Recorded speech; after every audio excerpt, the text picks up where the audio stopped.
everybody, and welcome to this week's edition of This Woman Can. I am your host, Janice Sutherland, and as ever, I am passionate about helping ambitious women take action in their careers, become impactful leaders, and create more wins in their life. Now, over the past few episodes, we have been talking all about entrepreneurship. And this is really prevalent because I'm seeing a lot of women now considering their options. Maybe they've lost their job as a result of the pandemic. Maybe they've been on furlough and they've suddenly realized, well, actually, maybe there's something else I want to do with my life. Whatever the reason, whatever the calling, more and more women are considering entrepreneurship as a way of extending or changing their career. So I am interviewing several women, a number of women who have embarked on their own entrepreneurial journey. So you can hear direct from them what it's like, the challenges that they've faced and how they've overcome them before you embark on your own.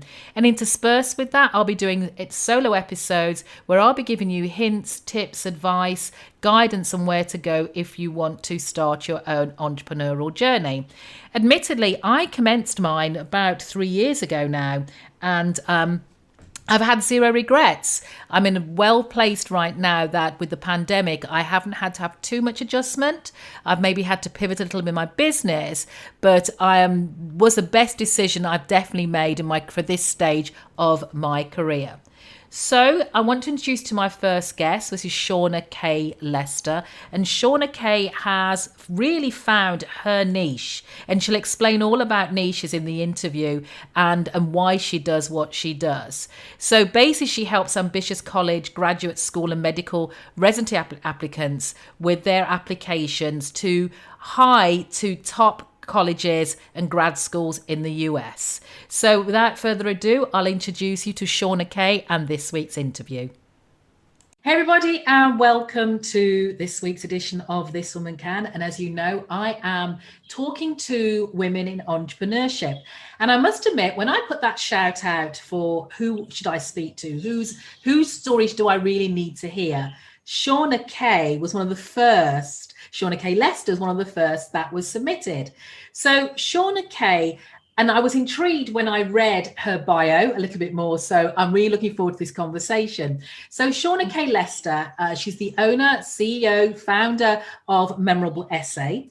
And her organization helps ambitious college, graduate school, and medical residency applicants stand out in a sea of competition and get into the school of their dreams and programs, so they can use their education to impact the world in the way they want to and create a legacy they're proud of. Now, I didn't know this was something that was needed in the world, but it does make total sense.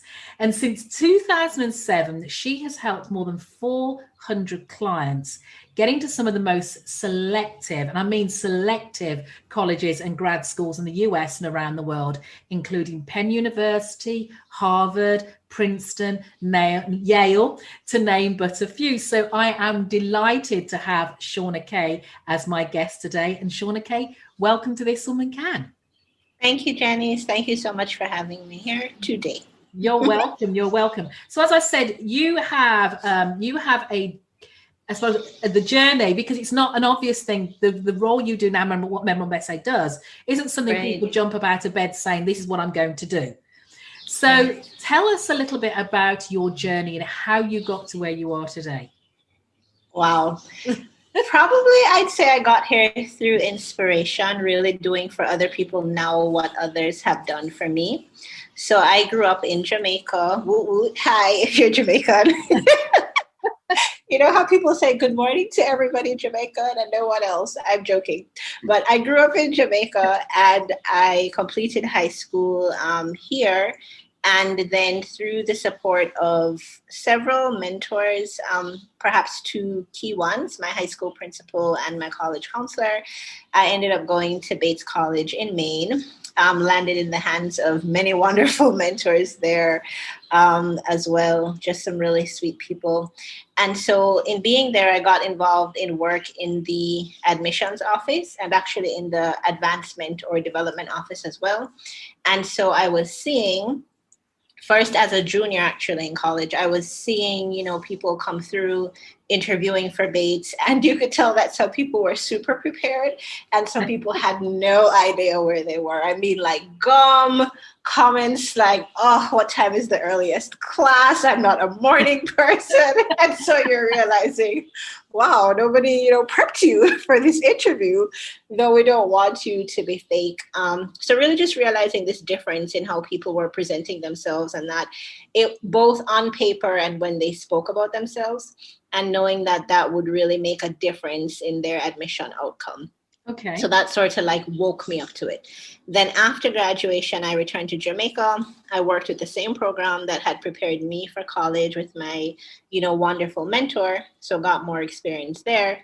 So when I returned to graduate school in New York, because I had deferred for a year for family reasons, when I came back, I was still doing that work in admissions because I lived in a house where, people were going to many different schools and in many different internships around New York. And people would ask for support with applications to school, to scholarships, to fellowships.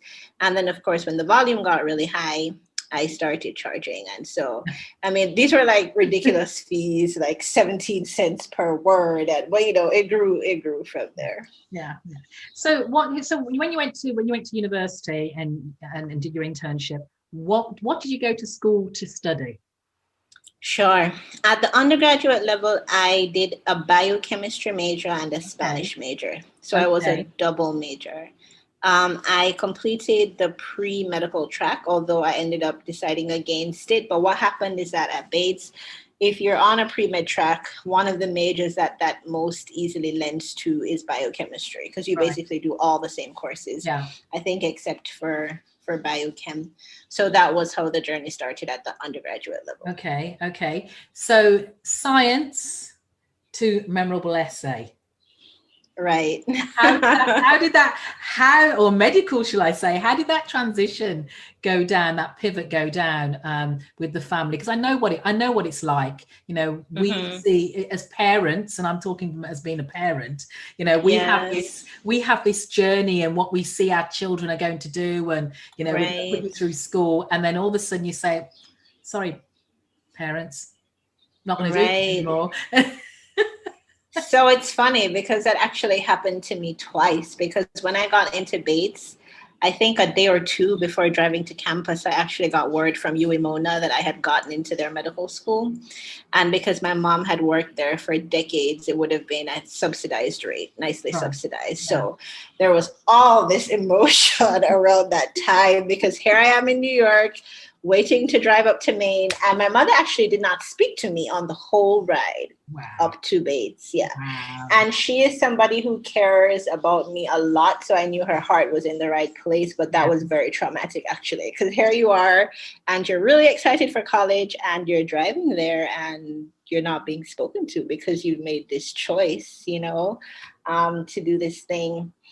And so I think in retrospect, actually, I can probably understand her position in a sense, because I see that with different parents and children now, like the child is like, oh, I'm going to Uganda, I'm going to space, and you haven't been to space. Of course it would scare you.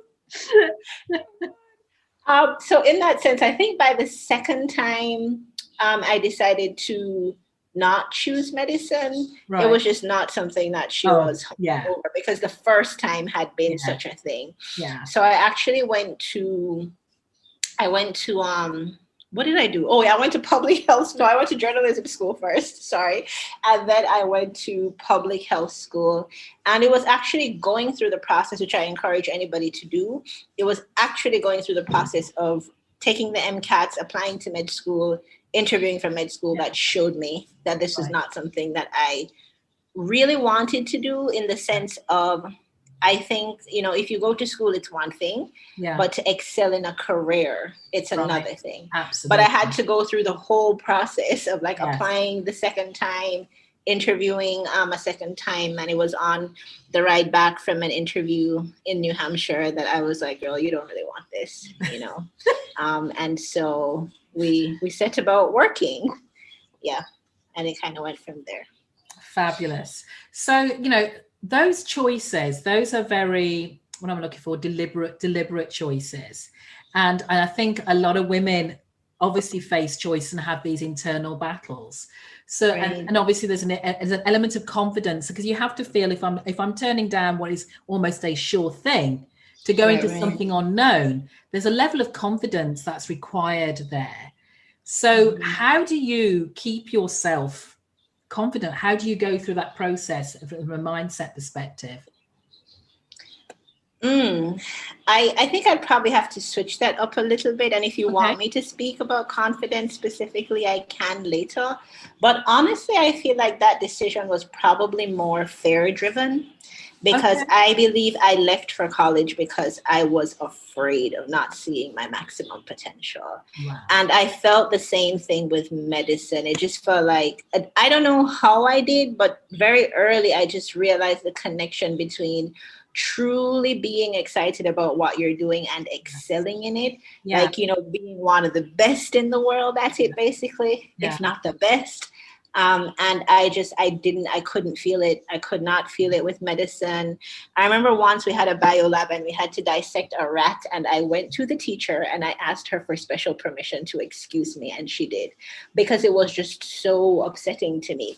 So there were many things piecing together it just said to me, this is something you like, and it's something you think it's important. Yes. I really want everyone to be healthy. I want everyone to have, healthful lives and healthy lives. But the fear of not excelling in my career, I think, is what drove me to make all of those decisions. Fabulous. And, and that is great insight, because quite often we don't admit to the fear. Right. We know the fear is there, but we don't admit to it. And we could easily carry on, and you could have easily carried on down that track, right? And probably excelled. But like you say, you would have been miserable. In that, it's not what it is not what is for you. So, Shawna Kaye, describe one of your biggest challenges, and how you overcame it, and the lessons learned. Wow. You know what? I'm going to give you an honest answer to this question, because I don't normally give an honest answer to people, but recently I've been like, more people should talk about this.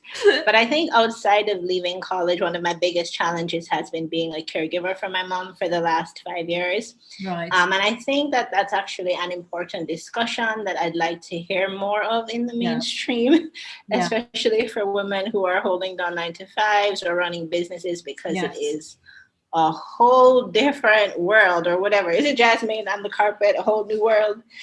It blows your mind. And so I think it's funny, like, just doing this work. And I think a lot of us do things to, one day involve our parents or impress them or take care of them. Yeah. But I think it's a whole different thing to work really hard, knowing that that will not be available to you. You really have to do it for yourself now, or for someone else. And I mean, obviously I've had clients like that too, like they'll lose their parents in medical school or something, and then all of a sudden it's like your greatest cheerleader is not there. And you now have to do it for yourself. So that's very challenging. Thank you for being so open and sharing with that. I won't go down that line anymore, but I do agree with you, especially in the pandemic situation. A lot of the care, people think about it being just childcare responsibilities, but as you said, parental as well. And a lot of the care in period responsibilities have definitely fallen to women, irrespective of where they are in their life. And you're right, trying to juggle that as a 9-to-5 is incredibly demanding. It is. And I mean, I think it's demanding in a way that employers, well, obviously I am my employer though, but I think it's demanding in a way that employers should be sensitive to, because it's not like, a physical thing of I'm going to give this person a bath or sit and talk with them.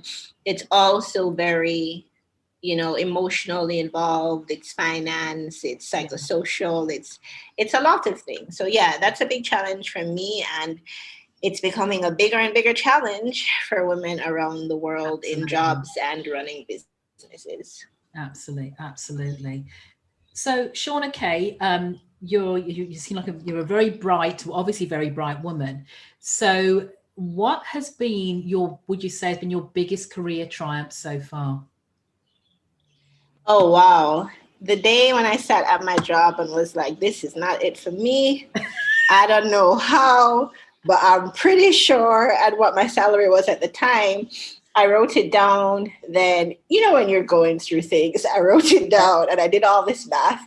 I'm like, well, technically, I prepare my lunch, I commute, I prepare my clothes, all these things. And so I divided it, and what I saw per hour, I said to myself, you have to be able to make this by yourself. Yeah. And so I think the first time in business that I did surpass that for myself will probably be the proudest moment ever. Because I just sat at my desk and I was like, this is crazy. Yeah. This is like a carrot on a stick. I know I can do this. So, yeah. Fabulous, fabulous, fabulous. So kudos to you. Thank you. So if you had to start over from scratch, knowing what you know now, what would you do differently? In business? Yes, in business, in life. What would you do if you had to start over from scratch? Well, probably from business. Sure. In business, shout out to the two best business mentors ever, although I've had several, but that would be Paul Brunson and Jerisha Hawk. Okay. I would have niched from the door, which they both took about 3 years to beat into my head because I was so stubborn. But I kind of started very broadly, and I do still work with some college and graduate people who are referred directly to me. Yes. But my main niche, as in the people I serve most of, are individuals who have completed medical school outside of the United States.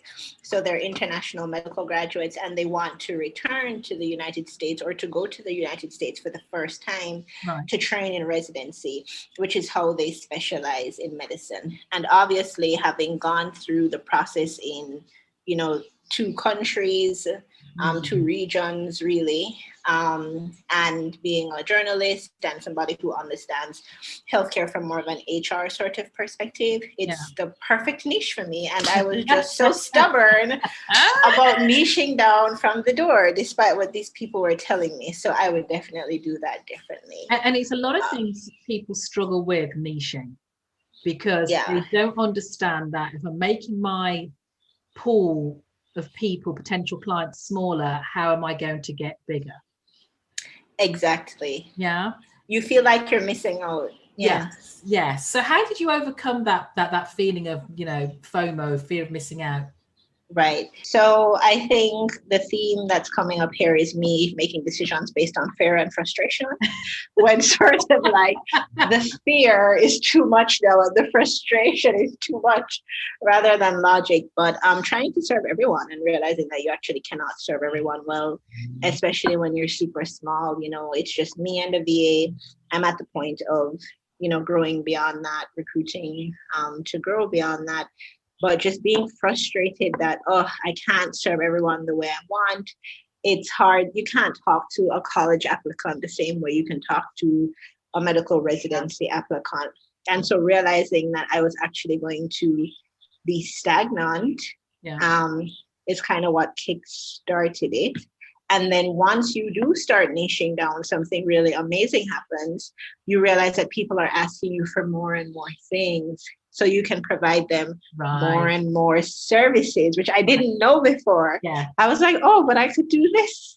I could do interview prep. I could help them edit their emails after their interview, like all these little things. Or I could, at the time, I wasn't doing strategy with the people who were applying to residency. And then I realized that so many, of these individuals needed to understand strategic planning, that sort of thing. So then you start seeing, I've been leaving all of these opportunities to serve more deeply this population. And then you just you lean into it. Yeah. And then you wonder, why were you ever doing anything different? Because it's hard enough to take care of the niche, So, yeah.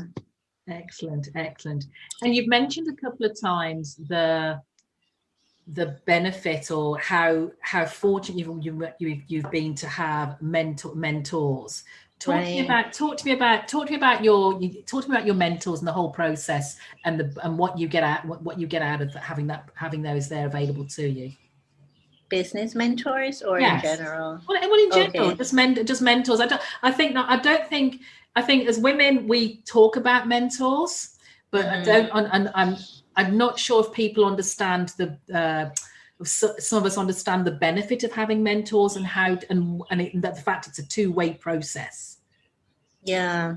I mean, well, I obviously would not be where, well, not obviously, but that's something that I know for sure, that I would not be where I am without mentors. And so that for me started, I believe, as early as my prep school, which is like primary level education. Someone, or vice principal named Miss Blake.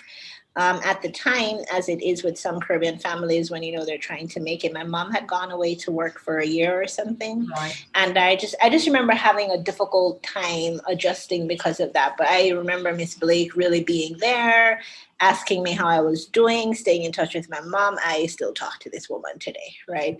So I think of many of my mentors, they've really been bridges, Right. facilitating me taking one step from one place to another, whether it was through their advice or just them modeling what I want to be or what I could be, sort of thing. Some of them physically would dip into their pockets to help me access things.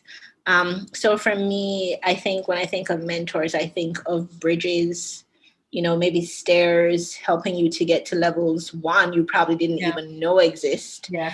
So the exposure, and then sort of, giving you a leg up in the process. At Bates, the vice president of advancement, he was my mentor. Just amazing, came through in amazing ways all the time. The dean of international students, another amazing mentor. Just all of these people just, facilitating your upward mobility, I think, and, modeling for you how to be a decent human being or how to be successful. And the main thing I think I've taken away from having mentors is that I don't like to think of it as networking, but I prefer to think of it as relationship building. Right. Because it's one thing to get something from somebody and go, oh, thank you. But then I'm from a generation where I think we got the last of something called free mentorship. Now you have to pay for that stuff from like a coach or a consultant. Like, honestly, the same thing that someone might have seen a young person and just given it to them. Now there's a coach for that, or there's a life coach, there's a consultant, you know. And so I think having gotten it in that sort of free era, it was noticing that, wow, somebody is taking their time and their energy and putting that into you. And so they have to really have a certain level of care for you as a person. Mm-hmm. And I think that if somebody is caring for you in that way, that's something that you respond to by genuinely caring about them as well, because they're a person too. You know. So that's how I think about mentorship. So how did you go about finding your mentors? Honestly, I think that mentors find you. Okay. Not the paid mentors in terms of like today's business coaches, but I've been a mentor to people.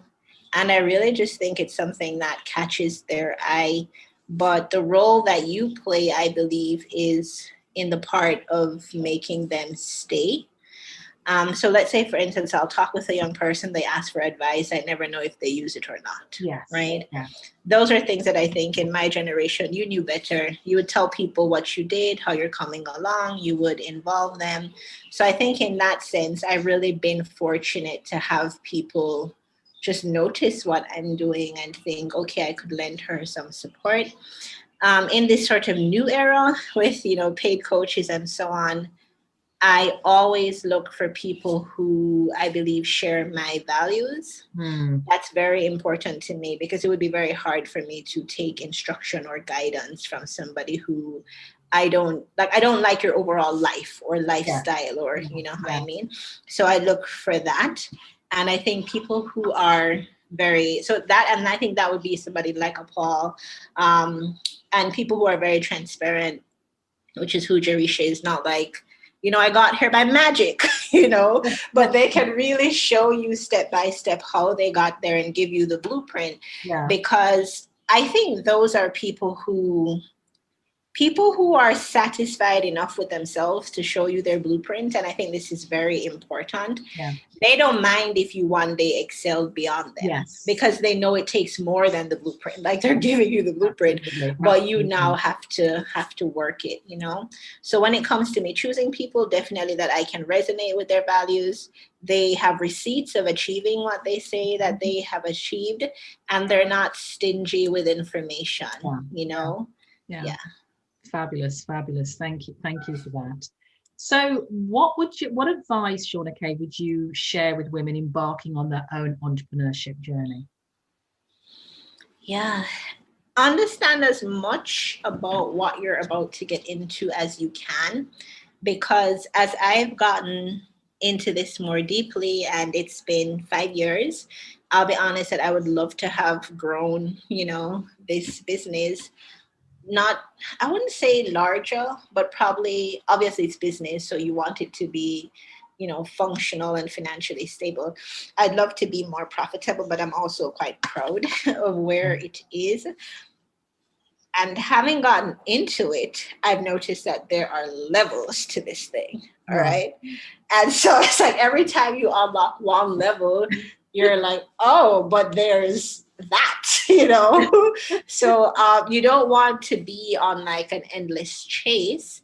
But I think the more you understand about what is possible for you from the beginning, that will help you to make some very tough decisions very early on, and I think grow faster. So a concrete example of that is that I think most of my exposure when I was like, oh, I can do this, you know, at my job sort of thing, I was exposed to a lot of solopreneurs, just like women doing their thing. You're the only coach, you're taking the sales calls, you're doing the marketing, you're so on. But then it wasn't until I got into it that I realized, oh, there are levels. Like, you can run an agency, you can outsource this and that, you can hire people, you can teach them your skills. And that obviously is now the level that I want to play at. But I think if I had had that understanding before, that these are the different stages, and that being a solopreneur can actually technically not be considered really having a business because you can't leave it. That would have led me to make some different decisions. So it's just something good to understand. I think as a business proper, you want to have systems in place that you can leave and they still function, and maybe even function better than they do with you, versus you being the system. As a solopreneur. So I would encourage women thinking of starting out to think about where they want to be eventually and make decisions like that person, not the person who they are now. It's a great piece of advice. And I like the way you think about the systems, because I know from experience, it's all too easy to get caught up in the system and the process and not let go, you know, and I'm having that painful conversation myself, like you, thinking, okay, how's my business going to grow? But to grow, I am probably the most expensive commodity, and what you're doing, could you not delegate that, you know, or delegate that out and actually use you as the resource to something that's more financially profitable? So it's an awakening. It's an awakening. Yes.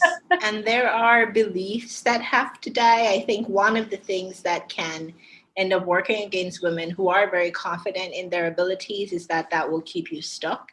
I can speak for myself, where I feel like the excellence I'm able to put forth in memorable essay. Remember, I told you that was important to me in a career, where I really and truly genuinely believe that you can't just pick up anyone off the street and they can do this work, right? Obviously, there are other people who do this work and they're really good.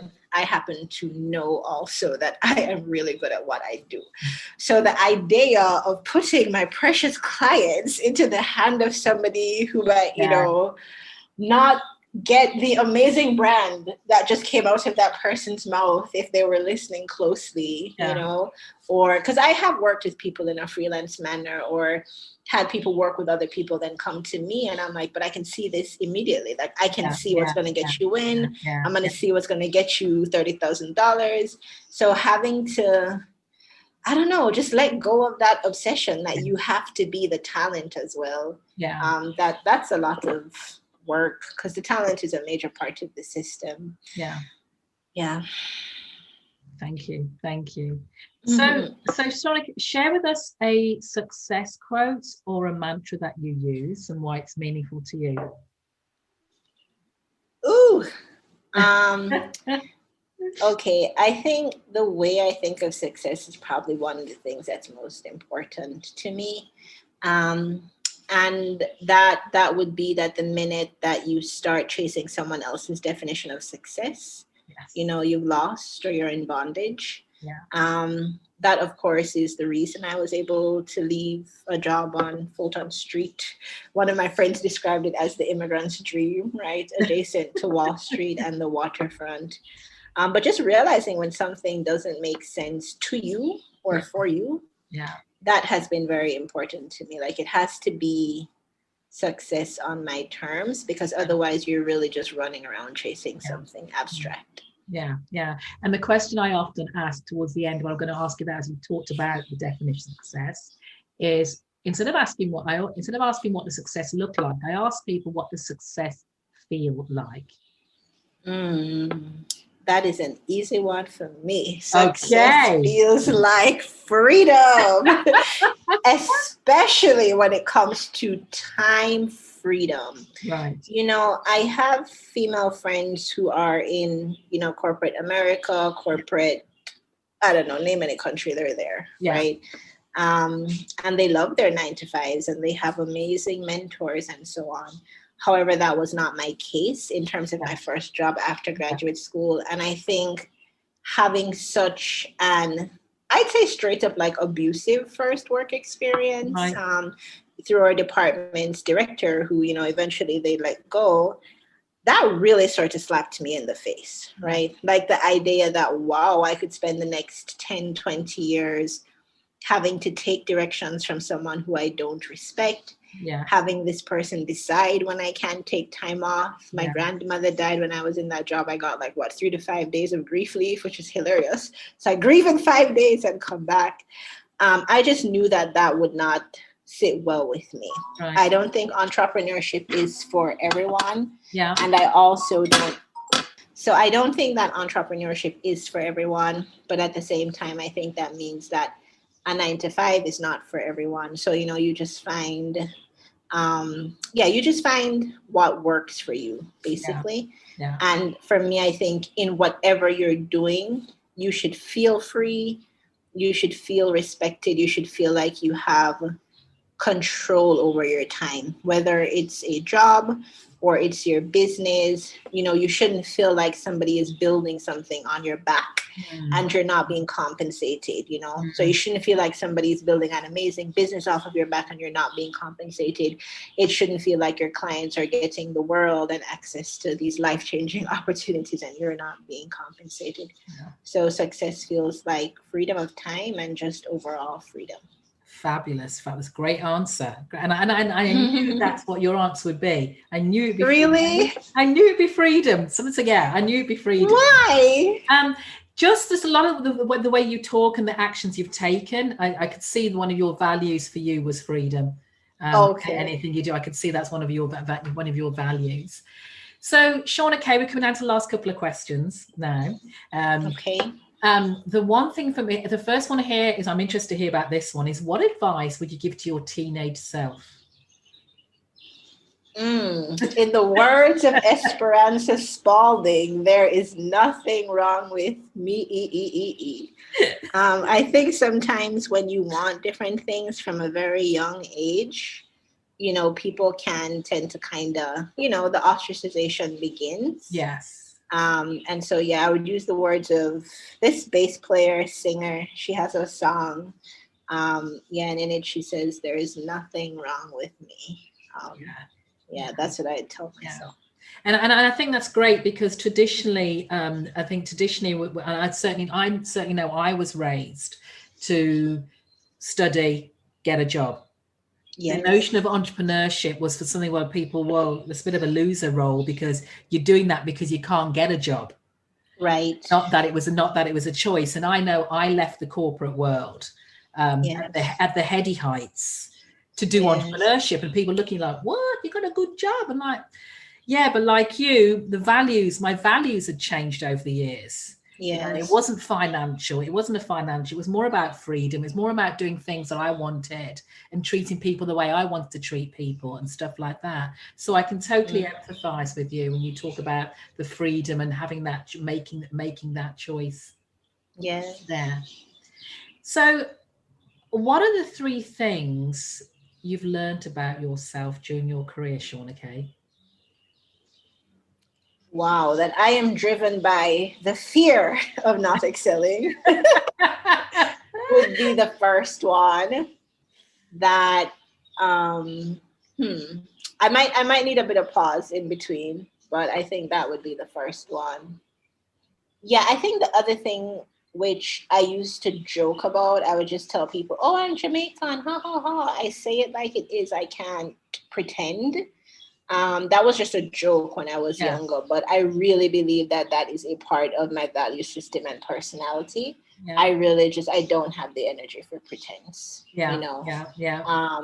And it just, you have to make decisions based around that as well, right? Because a lot of excelling in certain places is about being able to play a role and pretend. And I mean, I know we all have to adjust and conduct impression management when we're in different settings, but I believe that some things require you to step so far out of who you really are, and to really pretend that some people just can't do that, you know? And I think that I'm one of those people.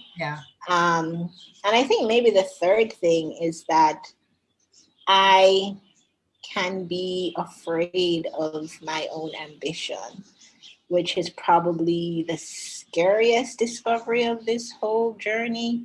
Because at some point you realize that you actually have to become a different person, not necessarily a worse version of yourself, but basically the version of you who started and was like, oh, I want to replace this corporate salary, is not the same version of you that's going to build an agency, grow an agency, you know, put her ego aside as the talent to get other talent. And that, I will not lie, scares me to the point where I have been inactive for months on certain things because I just can't pull the trigger. So I'd say those things. And, you know, and I think it's Marshall Goldsmith who says, what got you, wrote the book, what got you there won't keep you there. Right. Yeah, that's the title. And it's very true because you've evolved, you know, and this is your tier. This is another tier for you. So I wish you luck with that. And I'm sure you'll come through and make the right decisions for you. Just take the time you need.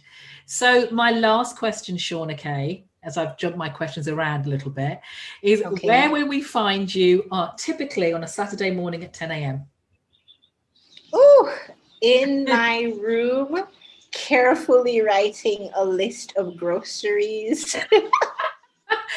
And fresh fruit that will be gotten, and moving around some money online to go get it, and really looking forward in particular to getting the fresh pineapple and coming home and eating it all week. Oh, lovely, lovely, lovely. So that was my last official question, Shawna Kaye. But if anybody wants to connect with you or get to know more about what you do, where can they do that? Sure, they can do that at the business website, which is www.memorableessay.com. For my niche of international medical graduates, a lovely set of, you know, men and women. It's the perfect niche for me.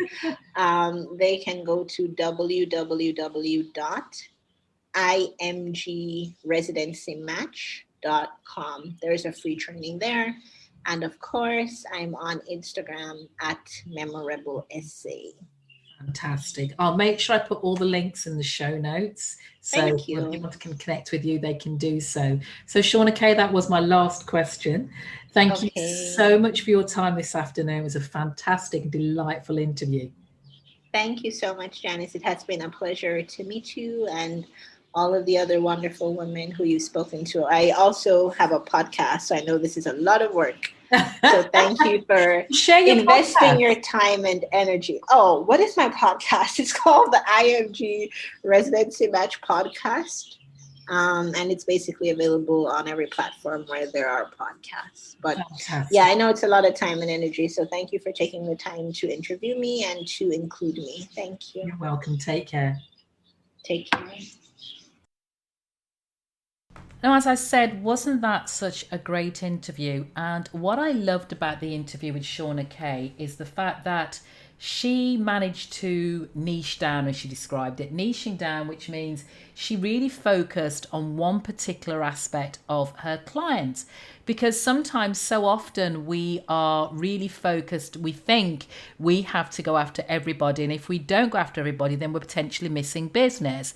But as she pointed out, once you actually niche down, once you really focus on who it is you want to serve, then the message you give out there, the message you want to do, you want to have, and who you're speaking to becomes much, much clearer.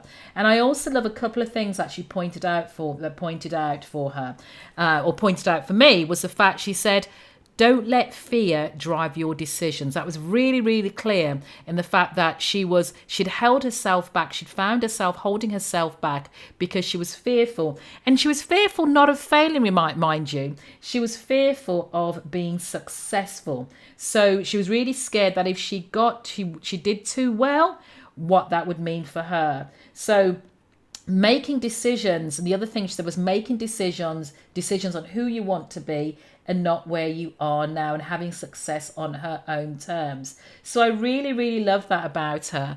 And the other thing she pointed out, what you didn't hear in the interview, because I did a little editing for her, was that when she was talking about being a carer for her mom, that she actually got quite emotional because you could tell the stress or the challenge of having to juggle the business, having to juggle work and be a carer to somebody you love was really taking a toll on her.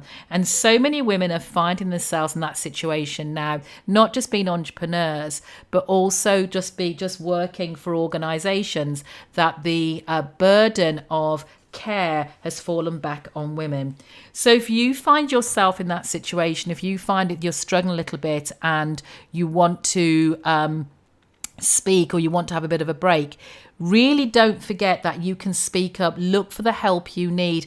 Ask for help. I know it's not easy, and we often don't like asking for help because it can be, sometimes we feel, a sign of weakness. But this is not a time to have your pride. This is a time to get the help you need, and the support you need to see you through where you want to go. And if all else fails, don't forget you can join the This Woman Can community. It's free of charge to join because nobody should feel like they have to figure it out on their own. You really deserve a group of women or people you can trust who understand what you're going through and who generally want to help you succeed. So apart from having this team in your corner, This Woman Can has tools specifically geared to women looking to keep moving up. So don't forget, you can head over to www.thiswomancan.coach to join. It's free to join. You get to have monthly conversations with me. I have monthly conversations with women. We just network, we get online, we support each other, and there's lots of advice on the platform, in the group, of various things of how to get you through your career challenges or where you want to go next. So that's it for this week. As I said, there's all the support out there. You just have to get over your fear of asking those three little letters, ASK, ask, and ask the support you need to move forward. And always remember, if I can, you can, this woman can. Take care until next time.